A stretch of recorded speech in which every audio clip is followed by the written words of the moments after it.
ტანი რამდენად გადმოხრილია აქეთ. აი თავს თუ დავდეთ სწორად, ანუ თავის ზუსტად მწვერვალი უნდა იდოს და არა ესე შუბლის ადგილი, ან ბრტყელი ადგილი კომფორტული არის, ბევრი ესე დებს ბრტყელ ადგილს, მაგრამ უნდა იყოს უფრო მწვერვალის დადება. და ხელებმა უნდა შეავსოს აი ეს სიცარიელი, აი აქ. და უნდა იყოს ნეკათითი ესე შიგნითა მხარეს. ახლა ხელები დავიჭიროთ, ჯერ თავი დადე და მერე შეავსე სიცარიელი, აი ესე.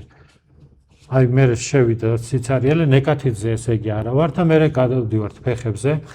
და აქ წონა, ძირითადი წონა უნდა იყოს ხელებზე, კისერს არ აწვება. ეს სწორი პოზიცია და შემდგომ უკვე წონა გადაგვაქვს. აი დააკვირდით, ტანი რამდენად გადმოხრილია აქეთ.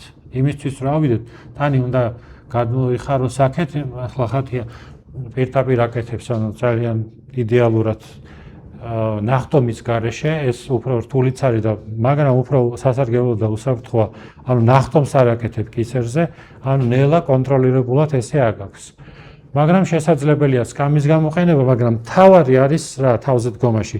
აქ სინამდვილეში უნდა იყოს ხელებზე დგომა, რომ არ იყოს ზეწოლა იმდენად კისერზე. ამიტომ ხელები უნდა გავაძლიეროთ და ხელები არ უნდა გაიწიოს ესე განზე.